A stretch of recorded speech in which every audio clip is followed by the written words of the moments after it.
to Morten and the Simplesite team for hosting these events. It's really cool that Danish companies are knowledge sharing to grow their companies, so that's really cool. I also told Lars that I will talk about growing within the long tail, but today I actually decided to do something different. Okay, thank you, Anders. And next speaker?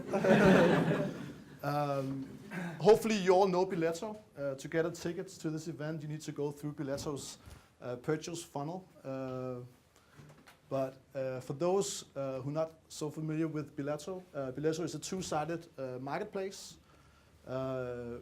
We help people find cool events in the city and buy a ticket, and we make it really simple for organizers to sell their tickets and hopefully reach a new potential audience. And we are a strong believer of the localized content, so within every city we need to have a critical mass of cool events, so it makes sense to use our app to get inspiration for cool events. This is our goal. We need to reach $1 billion in turnover. And to do that, we need to grow by 100% per year. The good thing is that we are in 2015 and we are on track, so we definitely believe it's possible. But what we realize is that we need to add new ways to grow. The primary growth of Billetto has come from local sales teams. So the management decided to implement growth hacking tactics. So I will be talking about the first 3 months of implementing growth hack tactics to a business that so far has been driven by local sales. I'm pretty sure you all know the long tail theory. Amazon showed that the potential in the niche market is the same as in the popular market, and we think the same goes with events. So my job with the growth hacking within Billetto is to show that this market is the same as the popular markets. Just to come back to our local sales teams, we're not focusing on the biggest events. Our platform is not optimal for the biggest events, so our local sales team is focusing on the medium-sized events, and we have local sales team in London, Stockholm, Copenhagen, and Oslo. So I'll talk a little bit about growing within the long tail, just a little bit. Okay, so we've been doing this for 3 months, and what did we need to focus on? First thing, we needed to establish a growth hack team. One thing is finding the right people, the right competences to do growth hacking in a good way. The big issue for us was that we needed to find the resources. It was my gut feel that we needed to do this, but our board of investors needed to see some proof that we could do this. Then we needed to define our growth model to truly understand when are we growing. Data, I'm a firm believer in if you need to beat your competitors, you need to understand the data better to outperform them. And lastly, I'll just comment about third-party tools. Okay, so our challenge to grow within the long tail is to find potential organizers. And we need to find potential organizers in a way we can scale internationally, and we need to create enough volume to reach our targets. And of course, the acquisition cost needs to be lower than the lifetime value. The issue about finding these small organizers, because local sales team can call an organizer because they know big organizers.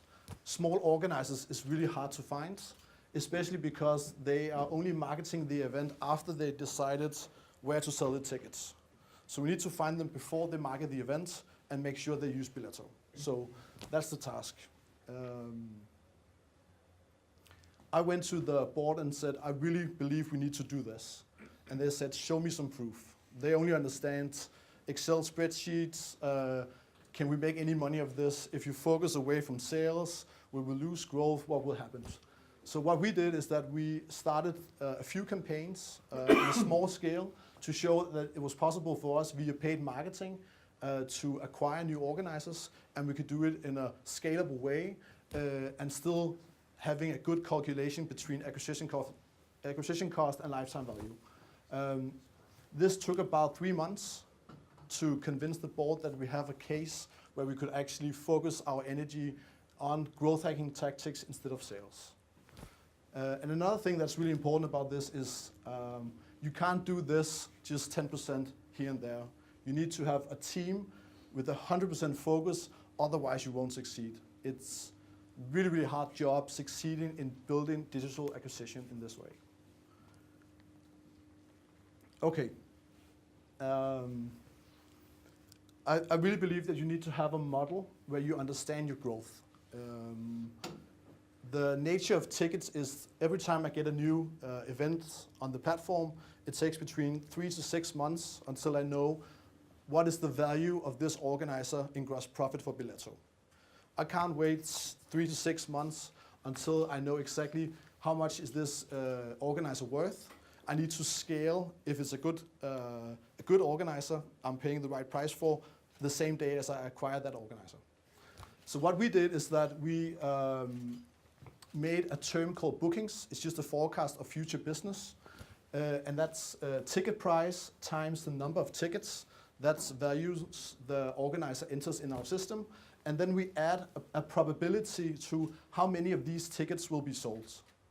The good thing about this is then we get, when the event is created, we know exactly how much is this worth in the long run. This is based on historical data. So per source or per salesperson, we know exactly what's the probability that these tickets will sell. And I said we needed to grow 100% per year. Actuals, that meaning that is ticket revenue this week, and bookings, that's new business we generated this week, which will sell in the future. So for me to be able to grow 100%, I needed to make sure that my bookings are the double amount than my actuals. And I needed to trust this probability, so I needed to have enough data to do this. And the good thing is I can do this per channel. So I can look into our sales generating more bookings than actuals this week, or is my Facebook marketing generate more bookings than my sales?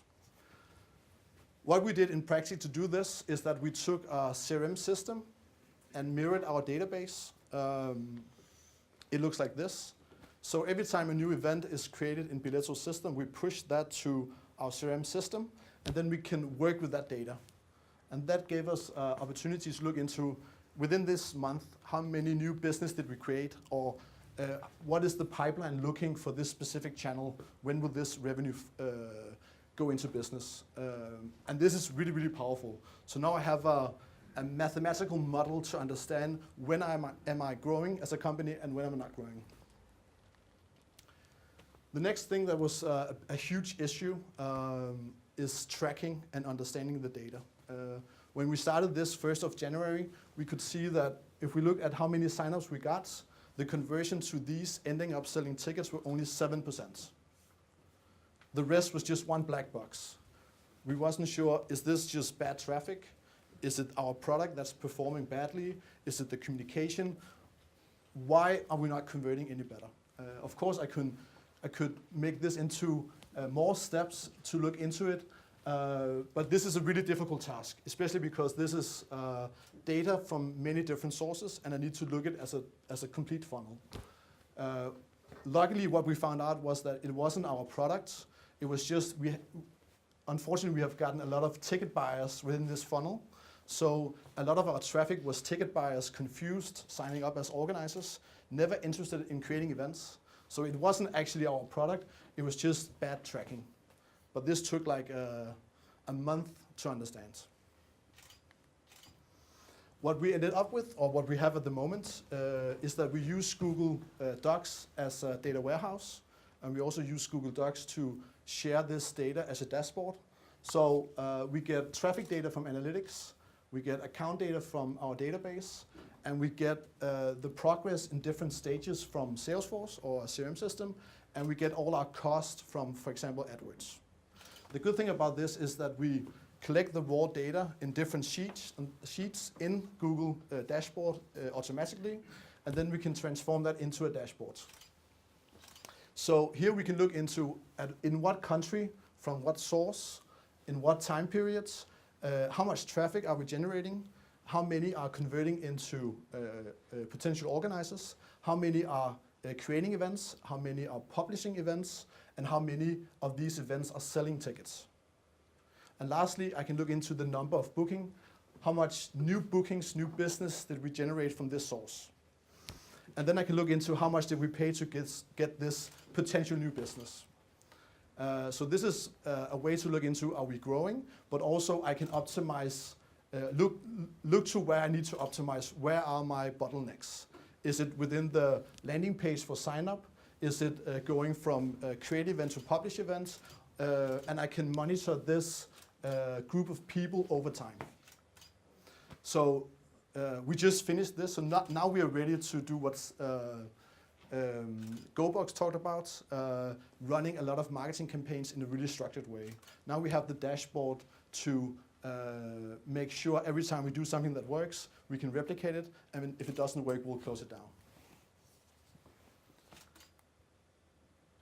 Lastly, we've been doing this for 3 months. I will always suggest using third-party tools. In the beginning, you need to get some data to validate your assumption, to see is this the right way you're going. So don't spend your time on unnecessary developments. Use third-party tools if you can. We used Unbounce for creating landing pages. That made it really, really simple for us to start on paid marketing. So we can do a lot of different AdWords campaigns with really cool different landing pages to see if we could buy traffic that's relevant, we can convert into business. So without doing any tech, or we had to create a subdomain, that's it. But minimum tech, we could test our hypothesis about buying relevant keywords and converting this into business for Biletto. Just a note, don't use Unbounce for SEO, it's on a subdomain, but for paid marketing, it's really powerful. We chose to use Salesforce as a CRM system, and that was a game changer for us. It had a pretty strong API, so we can mirror our database, so we get it in a scalable way. But it's really expensive, so I think you need to have a sales team to for it to make sense compared to how much it costs. But we have a local sales team, so then it's a really powerful tool. Then we use something called Flowdoc. I'm not sure if you know that, but it's a really strong tool for internal communication. It's a chat client, but you can create different groups. It's really, really good. Instead of having reply all emails to the entire organization. And when it comes to retention, we use Vero as our email provider for automation. Send this email if this person has any specific behavior. We use MailChimp for newsletters, and we use Mandrill for transactional emails. But actually, we managed to showcase our business without having a tech guy on the team because of third-party tools, and that was really, really powerful.